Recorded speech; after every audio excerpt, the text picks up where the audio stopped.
Welcome to the show. My name is Charlton with Big C. This is Charlton and Big C Sports, coming to you worldwide on the Big C Sports Network, on the #1 network in the United States of America. And Big C Sports has been voted the #1 sports show in the universe, according to Big C.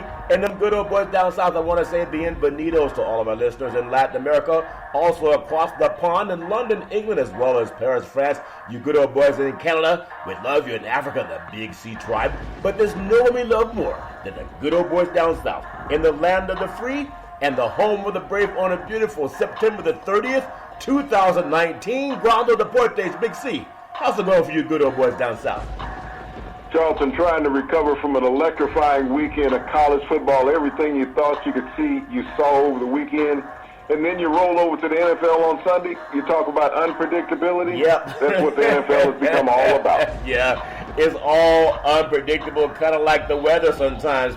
Would you believe there were sightings that we had tornadoes that hit Northern California? Big C, I was expecting to see a lot of rain and things being blown around. It was a dust storm, Big C. Your thoughts? Well, Charlton, as we say, we have global warming going on. I mean, we're down here in the South, and it seems like the middle of summer. We're having 90-degree days on a regular basis down here. We're not getting any moisture on the ground. Yep. Everything is wilting as well as I am. Yeah, well, don't wilt too much, Big C. It's all fair number war. We did have snow in Lake Tahoe while it was about 90 degrees in Northern California. I want to say this show is sponsored by your Northern California Cadillac dealers, home of the all-new Cadillac Escalade, the standard of the world. And when you go by and test drive yours, tell them Charlton and Big C sent you, as well as a fleet of Cadillac cars. Also, download the app for the #1 sports network in the universe on Big C Sports Podcast. Just download the app. You can get it from iHeartRadio, also Google Podcast, and also you get it from Alexa. Big C Sports brought to you by Google and Alexa. Just say Google or Alexa, play Big C Sports Podcast. You'll hear from our sponsors. You'll hear welcome to the show. I will introduce Big C as the Mystic, and he'll do his thing, and I really appreciate our sponsors for their support. Big C, I know you're very big on the National Suicide Hotline. We do it because you brought it to my attention. For veterans or anybody going through trouble, 800-273-8255, 800-273-8255, or you can text 838-255. That's 838-255. Big C, why is that so important to you? Well, in this country, Charlton, where we get bombarded with a wealth of sports and people get distracted very easily, we forget to think about those who are in trouble mentally, even financially, Charlton, as they go through struggles and they think that there's no in and no way out. And unfortunately, many people, Charlton, in our country on a daily basis succumb to suicide. Yeah. And that's because they're not having the attention given to them that is sorely needed, Charlton, people communicating with them. Yeah. And so we have so many veterans daily, Charlton, that are succumb to this, as well as teenagers and adolescents. Yeah. It's a very unfortunate epidemic that we have in this country of America, Charlton, that people feel that they have no way out other than suicide. So the National Suicide Prevention Hotline number is there, Charlton, to reach out to speak in anonymity, to not be judged, but to be helped. Yeah. To have that shoulder to lean on, to talk to. So anybody who knows someone who might be going through a crisis, think they may be going through a crisis, don't feel that, hey, I don't want to get involved. Get involved. Give out the number. Help save lives. I love that. 800-273-8255, 800-273-8255, or text 838-255. That's 838-255. I want to get right into some things that happened, over the weekend. There's a lot of uncertainty in football when the Rams can give up double nickel and points. Big C, it's amazing. But big issues in the NFL are at the quarterback position. And I know you're always big on numbers. You're always big on facts, like Google it, research it, etc.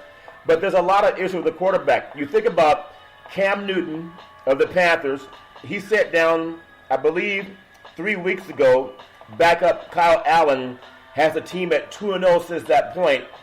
And I was telling you that I've noticed a change, and of course it's easy to grandstand, but I noticed that Cam hasn't been the same since he fumbled 2 times trying to pass in the Super Bowl in San Francisco. He hasn't been the same, and it's amazing that now that he's set the bench, Big C, I guess he wants to be more Fashion Avenue, that they're 2-0 with a new guy, Big C. Your thoughts? Well, Cam is one of those guys, Charlton, that hasn't taken the time to take care of his body as much as he's taking care of his fashion. Yeah. Everyone in the league were blaming that Cam had no receivers, no help offensively. It's amazing when a quarterback comes in and just runs the system and runs the plays on time. And Kyle Allen is a very capable quarterback. Many people don't realize that Kyle Allen forced Kyler Murray to transfer from Texas A&M to attend the University of Oklahoma. Yeah. So he's a very capable quarterback playing in the SEC. He's been a backup.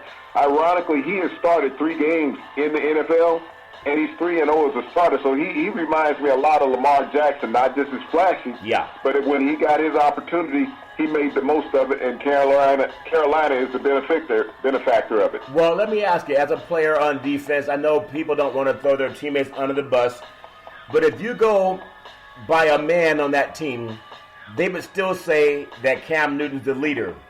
But when it comes to results, sometimes leaders need to be replaced because they don't get the job done. It's not about personal, it's just business. Will Kyle Allen win the favor of his teammates if they can go 3-0, Big C? Your thoughts? Well, everybody always has to understand the most popular guy on a football team is the backup quarterback because there's never any pressure on it. Yeah. There wasn't the pressure on Kyle Allen coming into the lineup as it was on Cam Newton, the high expectations that have been played by the media, and Cam feeling that he has to live up to them. Yeah. Cam did not take the time to rehabilitate his body after either one of the shoulder surgeries that he's had. Yeah. He had one a few years ago at the same time Andrew Luck. He forced himself back. This was after the Super Bowl season, Charlton, and never recovered from that. Yeah. He had that shoulder surgery again in the offseason, as well as a high ankle injury that he's had in the preseason this year, and it was just not healthy. And when you're not healthy as a quarterback, you just can't drive the football. So he is still the pseudo-factor starting quarterback of the Carolina Panthers. Kyle Allen understands his role as a backup, and he's not going to be benched because of the huge contract that he has. Too much money. Well, let's go north to Chicago. Chicago Bears, they lose starter Mitch Trubisky yesterday with a left shoulder injury. Backup Chase Daniels, and he possibly the second best defensive team in the league, beat them in the Vikings, or maybe they just couldn't game plan for them. That could have been it too. But do you feel that based on what you saw, that Chase is just as effective as Mitch is? Big C, your thoughts? Well, Chase Daniels is a very capable backup quarterback in the NFL. Chase Daniels started his career in New Orleans, spent 4 years backing up Drew Brees, so he learned a lot about the game from Drew Brees. He spent 3 years in Kansas City under Andy Reid's tutelage, Charlton. Yep. So this guy knows. He was also there with Matt Nagy when Matt Nagy was the offensive coordinator in Kansas City. Yeah. So he understands his system completely. Chase Daniels is going to come in and be a great asset. When he was a quarterback in Missouri, he still holds the single-season passing record at Missouri and career yardage record. So he knows how to throw the ball up and down the field. So he is not new to this offense that Matt Nagy runs in Chicago. Maybe he even runs it a little better than Mitch Trubisky because he's more confident about his ability at quarterback. Yeah, well, I remember when a lot of great players go down and somebody else comes to Tom Brady. He was, the guy that came on the scene when Drew Bledsoe got hurt, and Drew never got his job back, Big C. Minnesota Vikings, they have a bunch of disgruntled wide receivers because they can't get the ball down deep field to them. The quarterback for the Vikings, Cousins, Big C. The Vikings are on the hook, believe it or not, $29 million. They guaranteed it to Kirk Cousins. And you've been saying it for 2 years now. If the Vikings want to win, they got to learn to hand off more than pass. And because you're such a big proponent of the facts and Googling it, if you Google, Cook is probably one of the top 2 running backs in the league, but you can't say that same about Cousins. Big C, your thoughts? Well, Dalvin Cook went into that game over the weekend versus the Chicago Bears, leading the league in rushing, but yet he only touched the football 10 times on the ground. Wow. 10 times, and you wonder why the Vikings could not score any points. Yeah. Kirk Cousins repeatedly missed wide open receivers down the field. Yeah. Anything over 40 yards, he has difficulty getting the ball down the field. As all the media talked about him being a franchise quarterback and raving for him to get money, to be paid, to be the highest paid free agent quarterback out there, Charlton, Kirk Cousins has been what Kirk Cousins has always been. Yeah. A quarterback who cannot beat teams with winning records. Yeah. And he proved it once again on Sunday. He has a tremendous set of athletes around him, offensively and defensively. Yep. He is the Achilles heel of the Minnesota Vikings, and he is the reason why they won't compete to win that division. Now, you know that. A lot of people know, and it doesn't matter what people think. You could just Google that. I mean, Big C's been talking about that since he was over at Washington. So why are the Vikings so reticent to put the team first as opposed to putting Cousins first? We've been saying, if you want to win and you're in Minnesota, you got a great defense. If you're not giving Cook 20 touches a game, chances are you're not going to win the game, Big C. Your thoughts? Why don't they see that yet? Well, the thing with the Vikings is the same thing that awestruck all the rest of the media, is that when you have all these networks talking about the worth of a quarterback, because the Washington Redskins franchised him back-to-back years, driving up his value, making him make over a 2-year span close to $60 million as a quarterback, Charlton. He shouldn't have made more than $6 million as a quarterback. They got robbed. You got to be careful what you buy. Kirk Cousins is like a used car. Yeah.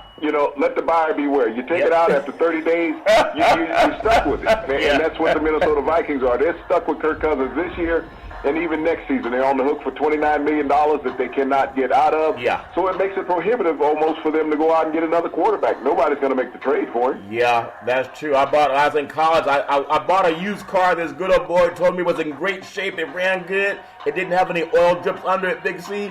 I drove that car 2 days, check engine light came on. I couldn't find that guy's phone number anyplace, Big C. I think his name was Cousins last I checked. The Jacksonville Jaguars. They're now 3-0 since starting quarterback Nick Foles. He got hurt. He got hurt by a freakish play, Big C. But that good old boy with the mustache, I still don't like his mustache. I hope they don't make a trend out of it. But Gardner Minshew, he was a 6th-round draft pick out of Washington State, one of Mike Leach's boys, Big C, and he's the real deal. Your thoughts? He has done fantastic things since being the starter of the Jacksonville Jaguars. He hasn't made any mistakes. He's been a great game manager. He's been able to find his open receivers. He's completing 72% of his passes. Yeah. I think that's a much higher rate than what Nick Foles would have been able to generate. But the real story for Jacksonville over the weekend was Leonard Fournette. Leonard Fournette, amazing. The previous 2 games, Charlton, seemed like he was running in mud in the Jaguars' offense. But I think because of the evolution of Gardner Minshew, it has backed off the secondaries from that line of scrimmage against the Jacksonville Jaguars. He had a career-high 225 yards, Charlton, on 23 carries in the game over the weekend for the Jaguars. So when you talk about a dual-headed monster, that's what the Jaguars have now. Gardner Minshew has made life easier for Leonard Fournette. So I think the Jacksonville Jaguars, they're tied for first place in their division. And with a great defense, right now they could be the favorites to win the AFC South. It's interesting. Dalvin Cook for the Vikings. I would say he's just as good as Fournette. I mean, they're neck and neck in my opinion. The Vikings, think about it. If the Vikings had Leonard Fournette, he would have gotten 10 carries yesterday, Big C. Joe Flacco came into the Denver Broncos with the Super Bowl MVP on his resume. The Broncos are now 0-4 because they keep giving up field goals at the end of the game for the first time in franchise history. Why is there no talk about John Elway, the great John Elway, needing to step aside? Because he's done it year after year. He's gotten quarterbacks. And Flacco's not going to be the answer for the Broncos, but they still sell out. Why is there never any pressure on the great John Elway? Your thoughts? Well, you get a pass, just like Eli Manning has gotten a pass with the New York Giants for 5 years where he should have been replaced. John Elway gets that same pass in Denver because he has 2 Super Bowl victories. But he is not a great evaluator of talent when it comes to quarterback. He may understand other positions, and I don't even know if he understands other positions. Last year's Rookie of the Year in the AFC was a free agent running back, Philip Lindsay out of University of Colorado, right down the street from Bronco Stadium. Yet he drafted 2 running backs that Philip Lindsay beat out. So if you're evaluating talent, I think John Elway's in the wrong position. But you bring in these used products, once again, Joe Flacco. The Baltimore Ravens felt that all of what he had that was good was gone. They didn't wait till there was nothing left that they couldn't get out of him. So they made a deal with Denver for a trade. Joe Flacco has just not been able to deliver the goods. He lacks mobility. He has not been able to get the ball down the field consistently. And the Broncos are 0-4, looking to go 0-5 for the first time in franchise history. That's crazy. I was talking to a friend of mine today, and she dates online, so she's always online, scrolling for profiles for people to date. And it reminds me of those people that stand outside at a gas station or at the exit of a highway ramp saying, "Hungry, please help." So all the people on these date sites are saying, "Hungry for love, please help." But it's like you don't buy a car that got the check engine light on, and it seems like, is that a fair analogy, Big C? Your thoughts? Well, you saw Joe Flacco struggling the past few years in Baltimore. Yeah. And John Harbaugh felt it was time to move on, as well as Ozzie Newsome, one of the last big trades he made prior to giving up the GM-ship of the Ravens was to get rid of Joe Flacco, a quarterback that he had drafted. Yeah. It's funny how they just keep buying those cars and quarterback with the check engine light on. There's a reason they got Gatton, Big C. The Rams. Now, I believe, sometimes my calendar's wrong. I thought today was the 29th, and I looked at my phone, it said 30th.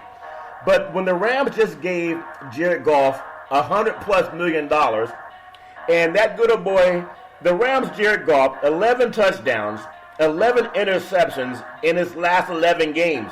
There's something about the number 3, Big C, and that's including the playoffs. So that might be good lottery numbers, but it's not good for an NFL quarterback. Big C, your thoughts?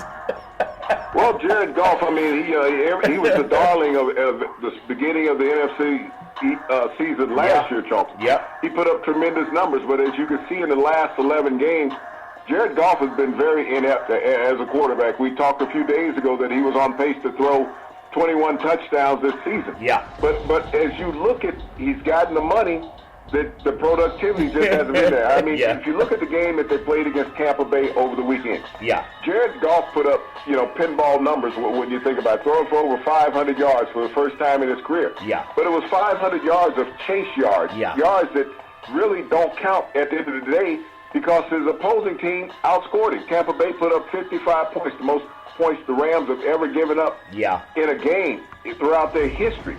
So when you think about where Jared Goff is, and everybody's talked about how great Jared Goff is, this was a game you thought Tampa Bay should lose to L.A., flying out to the West Coast, playing in L.A. They didn't. When you look at what Tampa Bay has done the past couple of games, they put up the points. They should have won their last 2 games. They should have beat the Giants if not for their kicker. Yeah. But the Los Angeles Rams, to give up 55 points and Jared Goff not having the productivity over the last 11 games, you got to think about that at the Rams organization. Well, when you think about it, when Todd Gurley runs the ball more, they play better. It's just a fact. And my math might be wrong, but Todd Gurley had 5 attempts for 16 yards. Now, is that line play? Is that the running back's fault? Or is it the fact that people know you're not going to hand off to him anyway? So that's why you're throwing so many interceptions. If that little boy for Fournette, for Jacksonville, if he played for the Rams, he would have ran the ball 5 times yesterday, Big C. Your thoughts? Well, Jacksonville understood that they needed to get Fournette involved in offense because people were starting to key on Minshew. Yep. The Rams, Todd Gurley, we haven't seen a healthy Todd Gurley really in the last 11 games for the Rams also. And so if you look at the decline of Todd Gurley, you can also see the decline in the quarterback, Jared Goff's productivity. Yeah, well, if you about Googling, when your defense comes up to stop the run because you got someone like an Emmitt Smith or like an Earl Campbell or someone like, Todd Gurley, sometimes it helps your passing game. Down south, the Atlanta Falcons have a $157 million quarterback. They're now 1-3 on the season. And Art Blank cannot be happy with that money that he's paid out for $157 million on one person. Matt Ryan did not throw 1 touchdown in the game in the loss to the Titans on Sunday. Big C, last I checked, he has the best receiver in Julio Jones in the league, and he can't throw 1 touchdown in 4 quarters of ball. Big C, your thoughts? Well, I look at the Titans. This was a team that struggled desperately against the Jacksonville Jaguars just a week before, and there was questions should Marcus Mariota even be benched, that he was playing for his NFL life just like Jameis Winston. Yeah. And both of those quarterbacks came up big on Sunday. When I look at Julio Jones' lack of productivity, you got a wide receiver you just signed to a $66 million extension. Yep. In the first half of that game, Julio Jones had caught abysmal 1 pass for 8 yards. Yeah. 1 pass for 8 yards. Now, you can't say that Julio Jones can't get open. Right. You have to question whether Matt Ryan has the ability to get the ball to him consistently. If you're paying a wide receiver, on average, $22 million a season, he should get at least 20 targets a game. Yeah. I mean, to justify the money that you're paying him. But you have a quarterback that is a media darling, Matt Ryan, who is not being productive. And the media is starting to say, well, he's not getting the help. He's not getting the protection from his line. No, he's not getting the ball to the playmakers that need to have the ball in their hands. Yeah, Bill Walsh used to script plays, and he made sure that players got involved early. If you think about with the stats on Julio Jones, he was 4 receptions, 52 yards. That's 13 yards a catch, Big C. So if he could get 52 yards on 4 catches, maybe you throw him 8 catches. Target him more. Maybe he'd be over 100 yards. Why is that? Against Indianapolis, 8 catches, 128 yards, 16 yards per catch. Against Philadelphia, 5 catches, 106 yards, 21.2 yards per catch. You would think that they would know that, and there's a reason they're not winning. They're not using their best players. I want to bring you to another team that people can start saying, maybe there's a chance to be happy about athletes in the city of New York. And everybody loves the fact that when you win, they love you. If you lose, they hate you. The New York Giants' #1 pick, Daniel Jones, has unseated longtime starter Eli Manning, and now the Giants own a 2-game win streak. But I noticed also, and you'll notice it too as a defensive guy, this guy can beat you with his hands or with his feet, Big C. Eli cannot. Your thoughts? Well, that's what he has brought to the New York Giants offense. You had abysmal, stagnant offense. Eli Manning was very predictable. When the rush got close, he was just going to lay down on the ground. He was not willing to take a hit. Yeah. And what you have with Daniel Jones is now you have a dual threat. No one's talking about Daniel Jones being a dual threat. If he was a black quarterback, they talk about, wow, he's a highly mobile dual threat athlete. He has, he's a scrambler. Right. But he does the same thing that Lamar Jackson does. Is just when the media addresses him, they address him differently than what they address Lamar Jackson. Yeah. But that's what Daniel Jones has brought to the Giants offense. You think about it. He's the first rookie quarterback that they've had that has started 2-0 since Phil Simms when he was drafted out of Morehead College years ago, Charlton, under Bill Parcells. Yeah. So they've gotten that diamond in the rough. I mean, he hasn't thrown the ball downfield a lot. He's hitting all the intermediate routes, but he's doing what he needs to do to be successful. He is not forcing the game. He is letting the game come to him. Everybody said, well, without Saquon Barkley, how will he be? Well, Dwayne Dahlman came in and had an excellent game as the backup running back. Yeah. So you got the backup running back and the backup quarterback that are working well together, just like they did in practice getting ready for this. Yeah, that makes a lot of sense. Washington Redskins, division rival, they've gone as far as they can this season with the Case Keenum, and maybe with Gruden also a Big C. But Keenum looked like a rookie for the first round. I mean, he looked like a rookie. They brought in Dwayne Haskins to start the next game. They're going to do that.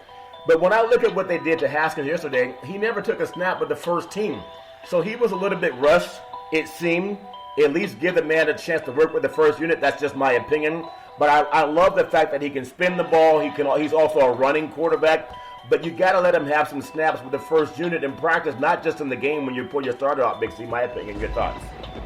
Well, I thought they should let Case Keenum finish the game on Sunday because, he'd gotten the team into a hole that you weren't going to get out. Yeah. And if he couldn't get out of it, you're going to bring in a rookie quarterback that hadn't taken a regular season snap all year and say, okay, it's on your shoulders now. So they put him in an unenviable position on Sunday. And so that brings me to question, what is Jay Gruden thinking as a coach? Why is he still there? Here it is Monday, and he still has a job. So, I mean, I think they're going to give him one more week, see what he can do with Dwayne Haskins or even Colt McCoy. One of those guys will get the start this week.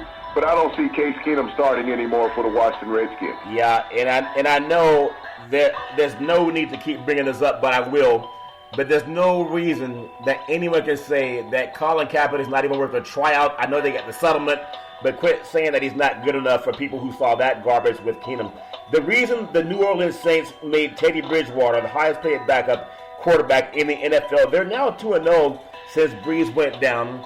And he and Hill, they're a 1-2 punch, and it doesn't matter what defense you are. It's hard to game plan for them. And then they keep the ball out of the defensive hand, out of the opponent's offensive hand. I thought they played Dallas, kind of a neck-and-neck game last night, but there's a reason they paid Teddy so much money, Big C. Your thoughts? Well, if you look at what happened last year, New Orleans went down to Dallas in a similar type game, Charlton, and the game was a very low-scoring affair of two high-powered offense, and a similar thing occurred just last night. Neither team scored a touchdown in the game, Charlton, but when you look at what Teddy Bridgewater could do, This is the reason why the organization wanted to keep him around and pay him $7.5 million to back up Drew Brees, just for incidents like this. They know that Drew Brees was getting older, that the vulnerability was there. Teddy Bridgewater has proven what the New Orleans Saints know. Give me an opportunity to play, and I will deliver for you. Yes, this game is slightly different than what Drew Brees does, but they made adaptations over the last 2 weeks to accommodate Teddy Bridgewater's talent. And so when you can go out on the field and not make the mistakes as a backup quarterback, and you have teammates that are confident in you. Here's the Dallas Cowboys. They were hoping to get off to a 4-0 start. They had to go down to the Big Easy, and it wasn't easy for them down there at all. And New Orleans let them know, this is our house. Yeah. You know what's funny? You're talking about Kirk Cousins not realizing he has the number one rusher in the league that lines up behind him, so he won't hand off to him because he doesn't know he's there. This is the same Viking organization. They had Teddy Bridgewater, Big C, the same guy that made Dallas suffer their first loss this season. They had Bridgewater, took him to a playoff game, and I remember they missed a field goal in the cold against Seattle. And he got injured, of course, and they gave up on him. They could have had, the Vikings could have had Teddy Bridgewater, and they have Cousins instead. Do you think they ever think about that, Big C? Your thoughts? Oh, I'm quite sure it's on their mind on a regular basis, especially after the performance yesterday, that he could go out and beat the Dallas Cowboys, and the week before he went out and beat the Seattle Seahawks. And yet they have a quarterback that they have on the hook for $84 million guaranteed, who cannot beat a team with a winning record. And I think the last 2 games that Teddy Bridgewater played, he beat 2 teams with winning records. Yeah, that's just, sometimes you got to dance with the one who brought you to the dance. I want to get your thoughts. Vontaze Burfict, everyone's talking about it, Big C. I guess the suspension is going to be good. It's going to be appealed, of course, but I don't know if they'll uphold it. I think 2 things on this. When he played at Corona High School, actually Centennial High School, Corona, California, Southern California, Pete Carroll recruited him to come to USC. But they looked into his background. They saw they didn't want a liability, even though he was a high school All-American. He went to Arizona State, and he was still an All-American. And he was a player that made a difference in Pac-10 football at the time. But you saw what happened when he was at Cincinnati. Now I know you had unclean hands too as a defensive player, I understand. But there's a time when you do something that costs your team, and Gruden's giving this guy another chance, but you cost your team because of a dumb penalty. And if you hurt another player, you can say, hey, I'm sorry, my bad, I missed it, I didn't mean to hit you with my helmet. But this guy walks off the field, Big C, and he's laughing that he almost injured a fellow player. Now, some people say that's the kind of guy we want. But do you think the penalty is too harsh because they knew what he was when they signed him? Your thoughts? Well, everybody has an opinion on this scenario, Hook. But you got to look at the rule changes that have taken effect in the NFL over the last 3 seasons. Yeah. Some dramatic rule changes. And they're saying, well, it's going to be hard for players to adapt to those. But all those players have adapted to the rule changes that have been brought in. You couldn't hit the quarterback last year. Yeah. Players adapted to that you could not put full body weight on the quarterback. It was going to be a penalty. The rule change came in this year about the pass interference. Can be challenged. Yeah. Players have adapted to that, Charlton. So all the rule changes in the NFL, players have adapted to. Vontaze Burfict, prior to this suspension, has been suspended multiple times. He's been fined $469 million, not counting this suspension, throughout his career. That's just the fine, not the game checks that he's lost. Yeah. He's been suspended 7 games throughout his career. Yeah. This is a 12-game suspension that's been levied on him today by the league. Could Vontaze Burfict played in the NFL 30, 40 years ago? Yes, he could have played in the NFL 30, 40 years ago with gusto. Yeah. Nobody would have complained about the hits that Vontaze Burfict put up. They were normal, everyday hits in the NFL 30 and 40 years ago, Charlton. But the game has changed. The players have evolved to adapt to the new rules of the game. Yeah. Vontaze Burfict basically wants to be a butthead about that, thinking that he can do what he wants to do and challenge the NFL, just like Antonio Brown. Yeah. Everybody knew what Vontaze Burfict was when the Raiders signed him. Yeah. This is a product of what he is. When he was in the Pac-12, he was the most penalized player in the Pac-12's history. Yep. He had been suspended more games than any other player in Pac-12 history. He has a history of being dirty. Yeah. I think what the NFL did to him was right. I praise Roger Goodell in this situation because everybody else has adapted to the rule change. Yeah. And you feel that you're bigger than the league, The league is all about protecting the shield. Colin Kaepernick can't play because he stood up for social injustice. Yeah. Here it is, Vontaze Burfict wants to go against the justice of the league. Yeah. So the league is going to keep his ass out this year and probably the rest of his career. He probably have no more career in the NFL. Well, I think this was his last stop. I agree, because if you're out there trying to hurt people, there's no place for you in the league. We're going to come up on what's called the Big C timeout, also known as the Big C pause. And when we come back, we're going to get more into college football. I wonder how big, I don't know if you're still tailgating, barbecuing. You talked about barbecue last night. I don't know if you did it or not, Big C, but we'll come back in just a moment and find out. All right, we are back from the Big C timeout, also known as the Big C pause.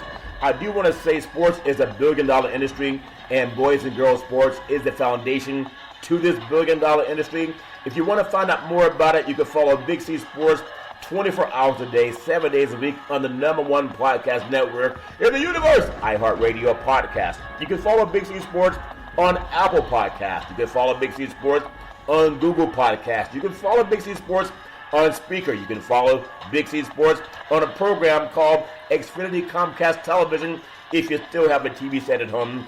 But the app that I really love is by Google and Alexa. Say Google or Alexa, play Big C Sports Podcast. You hear from our sponsors. You hear welcome to the show. I will introduce Big C as the Mystic, and he'll do his thing. And I really appreciate the growth we're having with Big C Sports. I want to ask you one more question, Big C. As a player, I know the ownership can do whatever. The team can do whatever. Mayock and Gruden can say whatever. But what does a teammate say to another teammate that's also costing you a chance to make the playoffs or even a wild card? Your thoughts? Well, Chelsea, you're going to say with any man, well, why are you being so stupid? Here it is. You're thinking to yourself as a teammate, yes, you see this egregious act occur, and you know it's occurred when he wasn't your teammate also. Yeah. So you put yourself in that position. Because this is a fraternity, professional football is, Charlton. Yeah. Everybody concerns themselves about each other. Even when I played and we were as dirty as we were back in those eras, we still hung out and broke bread with each other after a game, even before games. Yeah. When you're doing business, you're doing business on the field. Yeah. But as the rules changed throughout, Charlton, you adapted to that. Yeah. If you were going to be fined, you knew you didn't want to commit that act again. If you were going to be suspended, you knew you didn't want to commit that act again. Yeah. But here's a guy who's done it on multiple occasions and been able to come back in.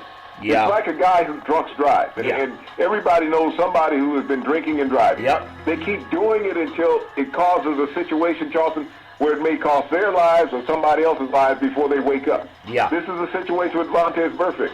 The league will say, just like with anybody else, we don't need you. Yeah. Just like Antonio Brown was ordered to be released by the league to the New England Patriots, that's my feelings on that. Yeah. Antonio Brown, Vontaze Burfict will not be signed by another team. He will be released by the Raiders after this suspension is upheld, and he won't be picked up by another NFL team ever. Well, maybe he can smile about that. Let's jump to the world of college football. How about them Tigers? Clemson Tigers, they struggled on the road. The great Mack Brown, he was pulling out that mojo, Big C. All he needed was Vince Young. A 21-20 victory over North Carolina. Trevor Lawrence struggled also with only 206 yards passing and no touchdown passes. And I applaud Mack Brown for going for 2, Big C. Your thoughts? Well, as I said, Mack Brown would hate that he came back to college football after that. With that egregious call at the end where it seemed like his player may have gotten into the end zone for that 2-point conversion. It was overturned by the officials, and Clemson walked out by the skin of their teeth. Yeah. But it has showed that Clemson has not been the same team this year that they were when they won the national championship. Yep. If you look at the poll that we put together last week of the college football top 10, Clemson, I believe, was in the middle of the pack at around number 5. You're right about that. They were not number 1 in your eyes, so good idea for that, Big C. Now, every time I think about Alabama, I think about 2 things. Players that get baptized in this lake. And he did a commercial for Aflac, and this lady was mesmerized by all those rings. He had rings on both fingers, Big C. I thought that was funny of the great Nick Saban. Alabama 59, Mississippi 31. Tua Tagovailoa, I hope I said his name right. And Devontae Smith hooked up for 5 touchdown passes in new school records. A few of them fell as well. Alabama ran away from Mississippi, or as they say down south, Mississippi, and I think it was 59-31 in a beatdown, Big C. Your thoughts? Well, you think about it. This is the first time in the history of Alabama that they had a receiver catch 5 touchdown passes in a single game. Back when Bear Bryant was coaching, I don't think you ever had a receiver catch 5 touchdown passes during a season. But my, how times have changed in the SEC. From what used to be a 3-yard and a cloud of dust conference, Charlton, to let's light it up every game. And when you look at the numbers that are pinball numbers being put up by quarterbacks in the SEC, we talked about Joe Burrow just a week ago putting up 6 touchdown passes. And that only stood for a week, which was an SEC record. Now it's been eclipsed by Tua Tagovailoa of Alabama, where he put up 7 touchdown passes on Saturday. Yeah, he's a good-looking player, Big C. Oklahoma, 55, Texas Tech, 16.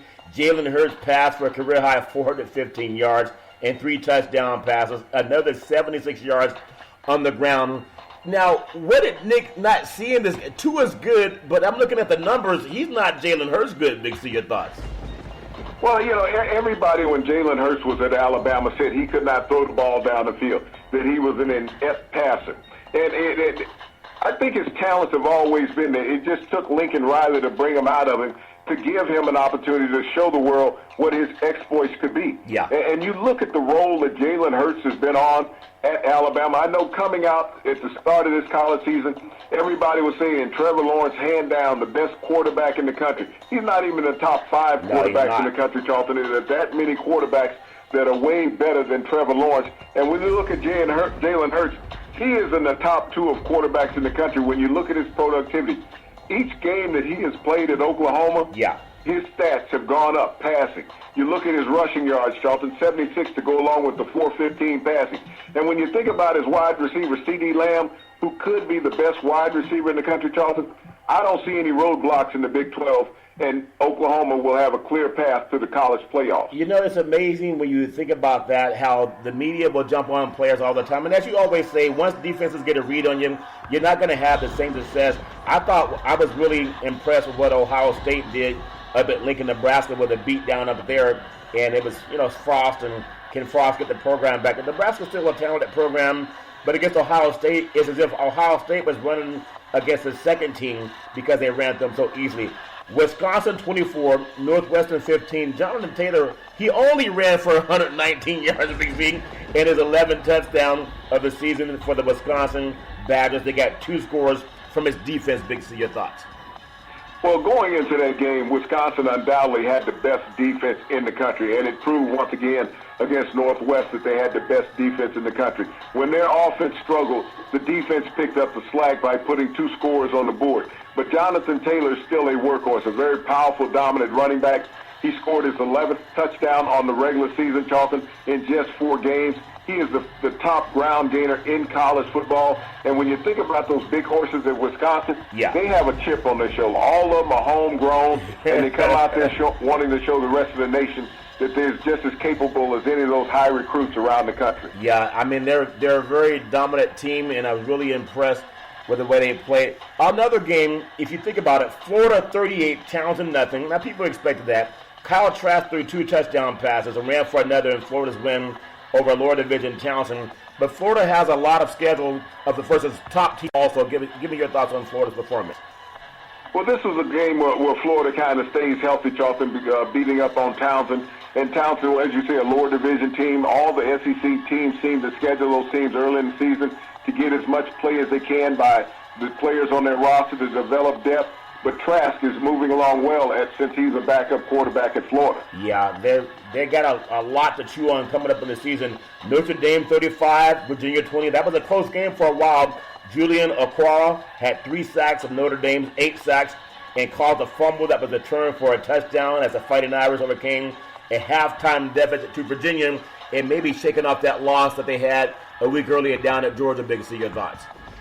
Well, Virginia came into this game undefeated, Charlton, with a lot of high aspirations. Notre Dame was still smarting from that loss down in Athens, Georgia, to the number 3 team in the country, the Georgia Bulldogs. But they got everything right, Charlton, with their defense. They got after the Virginia team, 8 quarterback sacks. It's hard for any team to play under that type of consistent pressure. And their defense was also able to put a score on the board, and Notre Dame seemed to get healthy in that game, Charlton. Big C, another team that played a little bit down. Iowa 48, Middle Tennessee State 3. It was Nate Stanley, threw for 276 yards. He had 2 touchdowns, Torrin Young added a career-high 131 yards rushing. And then Iowa proved they provide a good enough defense. They're 4-0 for the third time in 10 years. But as they climb higher up that Big Ten mountain, chances are they'll come right back down to earth when they face the likes of Ohio State and the Penn States of the world. Big C, your thoughts? Well, when you look at the Big Ten Conference, Charlton, there seem to be some powerhouse teams in that conference. You talked about Penn State, Iowa, Ohio State. Yeah. Michigan State is playing well. Wisconsin has been dominant defensively. So we're talking about a very formidable conference, Charlton, that has many teams that are going to compete for that conference championship. But I like what they do there at the University of Iowa under Kurt Ferentz, Charlton. You talk about a homegrown team. Iowa has that. And they produce again on Saturday. Yeah, they produce on Saturday. I want to bring you out to the West Coast, Big C. I know you like coming out to the West Coast every now and then. I even hear you like fishing. I know you good old boys like fish. You can go fishing up in Seattle. They have a great fish market, Big C. And a little bit of fishing is going on, USC thinks anyway, on the line of scrimmage. But Washington held on 28-14 over the Trojans. It was Salvon Ahmad rushed for a career-high 153 yards for Washington. But there's a lot of complaints in Trojan land that Washington thought they were at a slow dance party. They were holding so much. Big C, your thoughts? Well, this is one of the things that USC has had all year long, inconsistency. Yeah. They're up one game, they're down the next game, Charlton, and Clay Helton has to find a way to find some consistency. Yeah. He's gone through 3 different quarterbacks this season already in just 4 games, but USC right now, they're on the cusp right now of looking whether are we going to keep Clay Helton or not. Washington has proved itself once again, moving back up to the top of the Pac-12 race along with Utah. So yeah. Washington is feeling pretty good up there in Seattle. Big C, if USC wants to get back to the Rose Bowl and ways of winning, they can't keep Clay Helton. What'd you say about buying used cars, especially when the check engine light comes on a week after you buy it? I think he's a check engine light, Big C. That's just my opinion. Michigan 52, Rutgers nothing. Shea Patterson accounted for 3 touchdowns in the first half and ran for a 4th score in the third quarter for the Michigan Wolverines win. But Big C, they beat Rutgers. Big C, your thoughts? Well, it was a tough day for Rutgers, Charlton, getting shut Yeah. out by Michigan after Michigan coming off of that big loss up in Wisconsin. Not only did it cost Rutgers the game, but it cost the head coach their job. So Rutgers is the first major college program, Charlton, to say we had enough. I mean, the coach has won 11 games over the last 5 years, Charlton, that he's been at the helm at Rutgers. And Yeah. so this is a university now that's in the front runner for the next college head coach. They're going to have to go out and find a coach with some experience, Charlton. They Yeah. can't take a guy who was just a coordinator. They need to find somebody who once ran a program. Maybe even Greg Schiano, former Rutgers coach who has spent some time in the NFL, Yeah. if he's interested in coming back. But that's the step that they need to make. But Harbaugh wasn't the first coach to get fired in the Big Ten this year. Yeah, that's true. Harbaugh's going to have options, Big C. Ohio State 48, Nebraska 7. Justin Fields, he continued to be a scoring machine. This good old boy is amazing. Threw for 289 yards, 4 touchdowns, and running back J.K. Dobbins added another 177 yards rushing. Ohio State blew out Nebraska and Lincoln. And what I feel, this is what I saw, Big C. When I look at Fields, he has such command of the game. I know he's like one of those talented quarterbacks that's been on different programs, but there's no one that can tell me that he doesn't run that offense as well as anybody that I've ever seen at Ohio State. Big C, your thoughts? Well, when you look at what Justin Fields does with that offense at Ohio State, it takes me back to J.T. Barrett when he was running that offense. Yeah. And even Braxton Miller. But he's an upgrade to those 2 quarterbacks, Charlton. When I think about the way that he can throw the ball at a much greater velocity than either one of those quarterbacks, yeah. And his foot speed is equal to any quarterback that has ever played there in the Big Ten Conference, Charlton. But, when I look at him, I also give credit to Kirby Smart. You've named two teams that are products of what Kirby Smart produced. Yeah. Kirby Smart's the head coach at the University of Georgia. He had 3 quarterbacks that are outstanding. The one he has on his team, Jacob Fromm. Jacob Easton up at the University of Washington talked about how he trounced USC over the weekend up in Seattle. Yeah. And now you're talking about Justin Fields, how he's become a field general at Ohio State. But, everyone's talking about the offense at Ohio State. Think about the defense that is playing lights-out football at Ohio State. They shut out Nebraska in Lincoln. Yeah. They went into Lincoln and kicked their teeth in, Charlton, while they were there. So as you talk about a complete team, and as I said last week, I thought Ohio State was the best team in the country. So do they I. They didn't show anything to show that they're not the best team in the country. Yeah, and I think other than Urban Meyer, who was sometimes nice because he made friends with a lot of the coaches on the other team, and he kind of backed off when they had a big lead. This good old boy, he does nothing about backing off, Big C. Michigan State 40, Indiana 31. Matt Collin made a tie-breaking 21-yard field goal with 5 seconds remaining. And Michigan State got close to beating Arizona State. That just knocked off Cal Berkeley, Big C, over in the Bay Area. And now there's no undefeated teams in the Pac-12 conference. But Michigan State against Indiana, you would expect that they would have played a much more lopsided game, but they're having some struggles also. Your thoughts? Well, Indiana's gotten better over the past couple of years. That team gave Ohio State a real challenge last year during the regular season, and they gave Michigan State a challenge over the weekend. Michigan State kicked a game-winning field goal, and he had field goal with 5 seconds to go in the game, and the ensuing kickoff was fumble, and Michigan State recovered it and ran it in as the time ran out to get the score difference that they had in the game. But this was a hard-fought game, Charlton, really for 59 and a half minutes, and Michigan State was able to pull it out over Indiana. Let me take you to a game, because every time I think about Texas A&M, they're in the heart of Texas. They have everything that you need. They have the money, they have the stadium, they have the facility. They think they have the coach in Jimbo with what's it, $75 million contract. Well, they got a 31-27 win over Arkansas. Now, if my math is right, that's a 4-point win. Arkansas just lost to San Jose State at home by 7 points. I'm not saying San Jose State's better than Arkansas.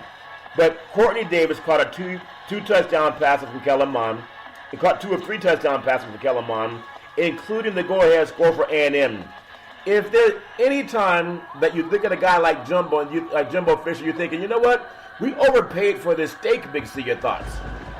Well, what I look at as much as anything is I look at Kellen Mond. I go back to the preseason press conference, SEC preseason press conference. Yeah. And he stood up there and boasted that he felt that he was the best quarterback in the conference. Yeah. Yet he has not delivered at all offensively for Texas A&M. When you look at the athletes that Texas A&M possessed, just like when Jimbo Fisher left Florida State, the quarterback wasn't getting the job done. Yeah. He's come to Texas A&M. This is Kellen Mond's second year in Jimbo Fisher's offense.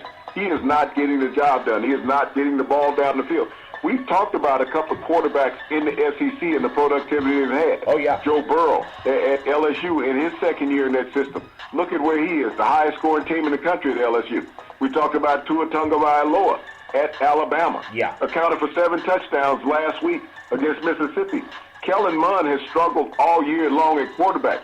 Sometimes being the incumbent, you have to look at it from a coaching perspective. When is it time to make a change if this guy is not getting it done just because he inherited the position when you came in? Yeah.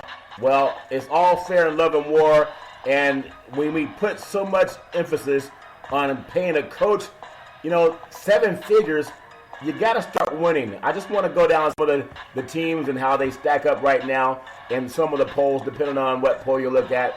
Alabama still number 1 consensus, followed by number 2 Clemson, even though I think it's either Ohio State or LSU.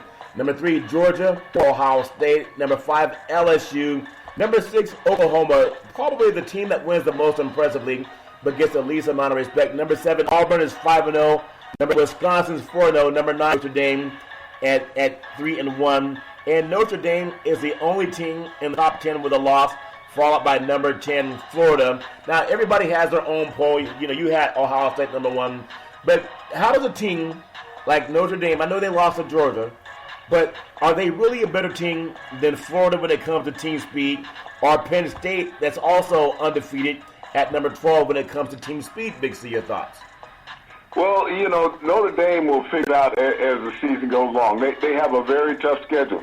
They still haven't gotten to the meat of their schedule, so it's going to find out whether they deserve to be a top 10 team. And I think it's unfair when you look at college football and the rankings come out even this early in the season. Is that teams with losses can be ranked ahead of teams with quality wins. Yeah, that's true. They always figure out a way to get the good old boys where they want them to be. I want to step into some WNBA talk real quick.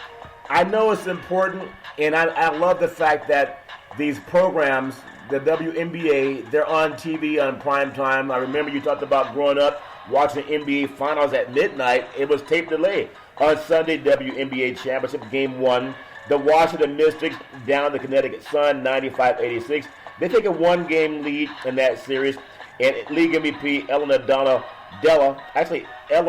Donna led the way for the Mystics, scoring 22 points. She hauled in 10 rebounds while adding 5 assists, and Ariel Askins also added a solid 21 points for the Mystics. Big C, your thoughts? Well, Elaine Della Donna, Charlton, is a dominant 6'4" player in the WNBA. She's this back-to-back league MVP, Charlton. And the Mystics would have made the finals last year if not for her knee injury. Yeah. But she came back from that knee injury, Charlton, and you think about she's scoring 20 points in that opening game of the finals, Charlton, bringing along 10 rebounds behind that and 5 assists. She led the way for the Mystics, Charlton. Not only was she the league MVP, but she also showed in the finals that she's the best player in the league. Yeah, is the best player. I want to ask you again, as we talk so much, what will it take for WNBA to become more of a household? We see the NHL, which is basically a Canadian league, basically, with the NHL, but still a lot of people support NHL hockey. And, of course, NFL, nothing can beat that. NBA, Major League Baseball, nothing can really compete with those, Big C. Is WNBA doing the right thing to become more of a household name? Your thoughts? Well, when you look at the wealth of sports in America, I mean, the NFL has been around 150 years. The NBA has been around, 80 years. Yeah. And you talk about the WNBA still basically is a fledgling league, something that's been around a little over a decade. So when you think about the growth that it has made in 10 years compared to where was the NFL 150 years ago? The college football 150 years ago. Yeah. Where was the NFL 100 years ago? They were nowhere near the stature of what the WNBA is today. You also got to realize that hockey kicked off its season over the weekend. Yeah. You got baseball right now in the thrust of a pennant of a World Series chase. Yeah. So when you look at all the sports that are going on in America right now, the dollars are stretched thin. But when you look at competition at the WNBA championship, there's a lot of baseball games during the regular season.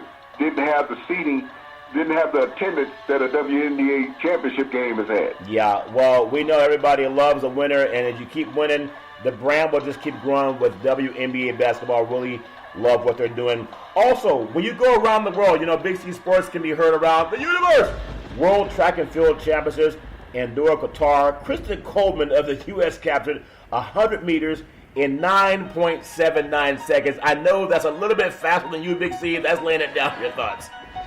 Well, Charlton, he also defeated fellow American Justin Gatlin in that race. And, it wasn't even a chance. We don't have the world record holder Usain Bolt running these days. But when we think about Conley winning this race, a great boast for the Americans. With the Olympics being less than a year away, it surely gives the Americans a chance once again to capture the world's fastest man title in the Olympics. Yeah, it's always good to have that. We're getting into the world of Major League Baseball, that chase for October, because we want to see, everybody wants to see a champion. They want to see who's going to pop the champagne, Big C.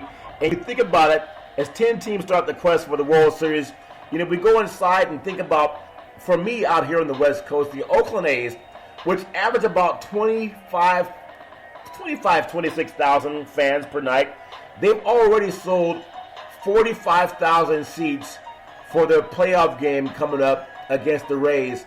Now, Gord, it's a playoff game. It'd be nice if they could do that every night, but that's not reasonable. That's a good statement for Oakland. I still don't think they're going to take the top off the stadium, which is bad.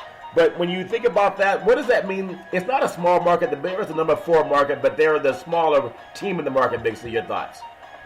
Well, you probably got the 2 smallest market teams in Major League Baseball competing in this series with Tampa Bay and Oakland. And Tampa Bay is the last team to qualify in the American League for the playoffs. And this is great boasting for the city of Oakland. Yeah. You think about how long it's been since they won a championship. I think 1973 was the last World Series that they won there at the Coliseum. So it's been a long time overdue for the A's to have an opportunity to win a championship. I know they had that Bay Area series when they had the earthquake. And as a matter of fact, that's when they won the last World Series, when they had the Bay Area series and the earthquake against the Giants. So, it's been some 31 years since they had an opportunity to host the World Series trophy. So good luck for the A's, and hopefully they can pull it through. But there's a couple teams in the American League that had 100 wins in New York and in Houston, yeah. And the road goes to those two cities, I think. Yeah, New York and Houston. You also look at the Atlanta and you look at Los Angeles as the favorites in baseball. So we'll see what happens. We know it's all decided between the Diamond and the Big C.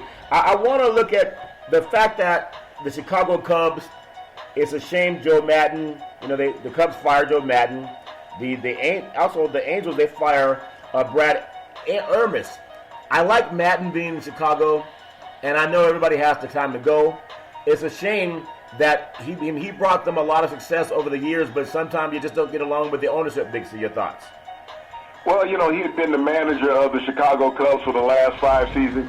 Yeah, he won a World Series just 3 short seasons ago, but in baseball, it's always, what have you done for me lately? Yeah. And if you look at the Chicago Cubs, they were abysmal down the stretch.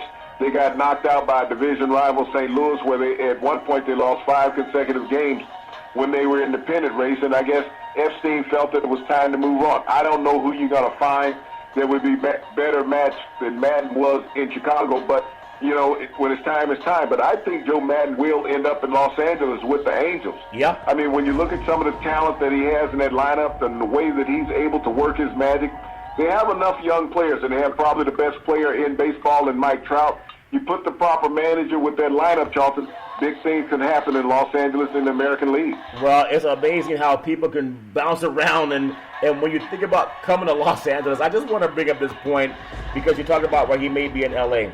If we look at Pac-12 football, we do the Big C Friday Night Lights every Friday. I want to bring up something because it's a growing trend. Friday night, Big C, Friday Night Lights, we talked about national #1 ranked Mater Dei of Santa Ana. They traveled to Washington, D.C. They knocked off D.C. Power, East Coast Power, and they were preseason ranked number 14 in the country, St. John's Catholic. It was 53-24. When you're a high school team and you score 53 points after flying 3,000 miles away against the number 2 team in the East Coast, that's a dominant performance. There were over 40 Division I players combined on both teams. Now, this is where the Pac-12 needs to pay attention. They have a quarterback by the name of Bryce Young who committed to USC. As we talked about, he decommitted, and now he's going to play at Alabama. He had 416 yards passing and 5 touchdowns for Mater Dei. Now, the number 2 quarterback in the country is also in that same league, the Trinity League, St. John Bosco Bellflower. His name is DJ Ukulele. He's committed to Clemson, Big C. Okay? These teams are about 30 miles from downtown LA, and they're 20 miles apart from each other along Interstate 5 in California. They're both going out of state to play football 2,500 to 3,000 miles away, and they're the top 2 programs in the country. Why isn't USC and UCLA able to keep guys in their own backyard, Big C? Your thoughts? Well, what do you think is the difference between those programs, Charlton? It can't be money. It's just TV exposure, perhaps? Well, the reason why those players go to Alabama and Clemson is where they rank nationally every year. In the top 1 and 2 in the country. Yeah. What are they seeing every week? On television. On TV, yeah. They're on the national landscape. And if you want to be recognized across the country and everybody's talking about notoriety, this is the reason why college athletes go to college. Yeah. By the time a Pac-12 game comes on the national landscape on the East Coast, it's 10, 11 o'clock at night. Yeah. Those kids are not going to be seen by the nation. They're not going to get the recognition. But if they go to Alabama, they go to Clemson, that game comes on at prime time at 1 o'clock in the afternoon on the East Coast, comes on at 10 o'clock in the West Coast. Everybody gets an opportunity to see them. And when you think about the dominance of those schools, Alabama and Clemson, where have they been for the last 4 years? Yeah. They've been in the national championship hunt. They've been in the playoffs. Has there been a Pac-12 team other than one be in the playoffs in the last 4 years? So as a kid wants success in college and they want recognition, they don't want to go to a place where they say, okay, we're rebuilding. Yeah. We're hoping to get to that national stage. You have to look at the last time that a Pac-12 team had an undefeated season. It's been many moons. Yeah. You get that consistently at Alabama and you get that at Clemson. And you get a chance to play in some of the best stadiums in college football. Yeah. When you go on a recruiting trip to Clemson and Alabama, when you walk into the athletic facility for the football players, you're walking into a facility that is worth over $50 million. It's on campus. You have the dormitories. you have all the amenities that would attract a college athlete. It's just like the girl. You want to see the pretty girl or you want to see the fat girl? That's what these athletes are looking at. Yeah. They're looking at all the pretty digs. It's just like with Chip Kelly out at UCLA. When he was at Oregon, he had all the sponsorship of Nike. Yeah. The kids had uniforms and everything else that nobody had. Yeah. Now everybody is sponsored by Nike, Adidas, and Under Armour. Yeah. Everybody has all the multiple uniforms, the shiny helmets, the new shoes every game. Yeah. So it's no attraction to go to UCLA because everybody else around the country has it. Yeah. And so when you think about those schools, and they still wear the same uniforms that they've always worn at UCLA and USC. They don't change up. Kids are all about fashion nowadays. They want to go someplace where it's fashion trendy, and they're not getting that on the West Coast. You know, it's interesting, and we talk a lot about black history. On this date, September 30, in 1962, there's courage exemplified by black students that now go south to play sports. They demanded the right to an education, and it can never be overstated that on this date, Big C, in 1962, as crowds literally demanded the head of some of the presidents of the schools to allow integration, it's about university. It was a Mississippi State University, and the campus was known as Ole Miss. Under federal helmeted officials, they were escorted to go to school in the South. And they went for education. Now it seems when the African-American athletes go, it's for football. It's just opposed to how they open those doors. Now they're being taken advantage of for their prowess on an athletic field. Do you see does that bother you at all? Because I know you know your history very well. There were men of color who looked like these athletes leaving the West Coast going south, and they had to be escorted to school by federal officials because the racism was so wretched. Now these schools spend thousands of dollars to get the black kids to come there for free. Big C, your thoughts? Well, it's not that they get them to come there for free, Charlton, because it's for financial gain of the institution. Yeah. I mean, segregation is what was the lifeline of America during that era. Every state was not open to having integrated schools. Yeah. The southern states fought it more than anybody to have integration. You got to understand that's what Jim Crow was. That's what slavery was. Yeah. So other states were more open and responded to allowing African-American students to come in. Yeah. There was a way of life in the South that nobody wanted to give up. They felt that white supremacy should always stand. And so they fought against integration of schools because they wanted to protect their way of life. Yeah. Yes, now they revel in these African-American athletes at all their institutions for coming in and making them even greater economically and publicly, Charlton. African-Americans have benefited every one of those southern universities over the decades and made them national icons across America on all athletic fields. So as you look at that, how times have changed in America, that even though segregation has integrated the schools, as athletes you have to stand up for what you want. Yeah. I mean, I look at what Governor Gavin Newsom did today, signing in the Pay-for-Play Act in California. Yeah. It won't go into play until 2023. Yeah. But in 2023, all the athletes that are in California now playing college football, it won't affect any of those guys. Yeah. But the biggest drawback of that, Charlton, is it's going to face lawsuits from the NCAA. Yeah. They are going to say and combat that by saying that those are professional athletes and we're not going to integrate them into the rest of our national system. The NCAA is its own separate governing body. Yeah.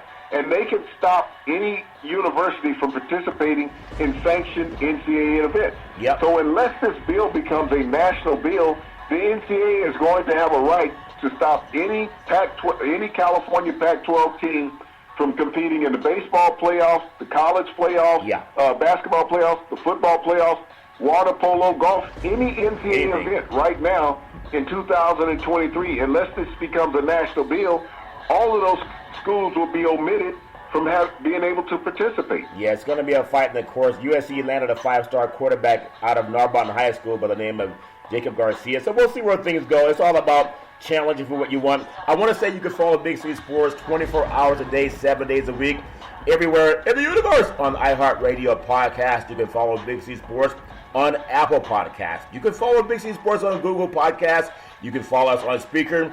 If you have a TV set in your home, you can follow Big C Sports on Xfinity Comcast television. And I really love the app by Alexa and also Google. Just say play Big C Sports Podcast.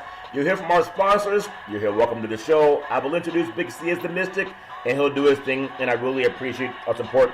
Big C, I want to ask you two more stories before we close the night. Sacramento Kings, NBA, they started their media day early. They're flying to India, and that is a 22-hour flight. They're going to play the Indianapolis Pacers. That's a 19-hour flight for Indianapolis. It's the first time NBA has been played in India, and I wonder, will Dubai or Africa be next? Big C, your thoughts? Well, you know, the NBA is a global game. They've played on a regular basis over in the Asian countries such as China, Charlton. They've played in Europe. This is nothing for an NBA team when you talk about the length of the flight. It's not like they're flying commercial. They're flying their own personal chartered jets. Yeah. So there's plenty of leg room and places to move around. They even have sleepers on those planes. So playing in another city for an NBA team, even around the world, you think about when you play 3 different nights in 3 different cities in the NBA. Yeah. This is really no difference from it. No difference whatsoever. Big C, tonight, NFL Monday Night Football kicks off with a doozy. Both teams are 0-3. Cincinnati at Pittsburgh. You have the Steelers with their championships. The Bengals don't have any. But what I really love is I saw Ryan Shazier walking around on the field signing autographs, and the man couldn't even walk a couple years ago. Your thoughts? Well, it was quite an inspirational move by Ryan Shazier, and where medical and modern technology has brought his body back to, Charlton. Here's a man that was paralyzed. But because of having the health care of the NFL, which everybody needs in America, and that was the Affordable Care Act that was signed under President Obama, he was able to get the medical attention that he needs. And that's the reason why people need to vote against the Republicans for repealing the Affordable Care Act. Yep. Ryan Shazier shows what a product of having health insurance can do as an NFL player. But it's very inspirational. But when you look at this game, Charlton, one of these teams will lose, and they will start the season 0-4. Yeah. The Pittsburgh Steelers, when you look at the Pittsburgh Steelers, they actually need to win, Charlton, 8 of the next games that they play, not to have a losing season for the first time since the mid-'70s. Yep. So you think about how long the Pittsburgh Steelers have gone without having a losing season. They're on the cusp, Charlton. Really, they need to win their next 5 games to even get in the hunt to win 8. Yeah, they want to start winning tonight. Big C, back in the day, there was a man by the name of Drew Boudini Brown. He was known as Muhammad Ali's right-hand man, and he would always tell Ali, with all you got to use, how can you lose? Rumble, young men, rumble. Big C, what are you looking forward to in the sports universe? Well, Charlton, with the showcase of talent that we had over the weekend in the college football and in the NFL, Charlton, I'm wondering what we're going to have tonight. We got Andy Dalton to go against Rudolph in Pittsburgh. Yeah. Will one of these quarterbacks wake up and put some points on the scoreboard? We haven't had a Monday night game or a Sunday night game that has taken the boots off of anybody yet. Well, hopefully they'll play the game with their boots on, and you can too, every Monday through Friday at 5 and 6 p.m. worldwide when you listen to Big C Sports on the Big C Sports Network, on the #1 network in the United States of America. And Big C Sports has been voted the #1 sports show in the universe, according to Big C. And the good old boys down south, as we always tell you, there's never, ever an excuse for domestic violence. If you know any man or woman going through that garbage, please pick up the phone and call 911, because no man or woman should ever have to go through that garbage on their own. And as we always tell you on every Big C Sports show, we thank you, we appreciate you, and we hope that you have a super fantastic day.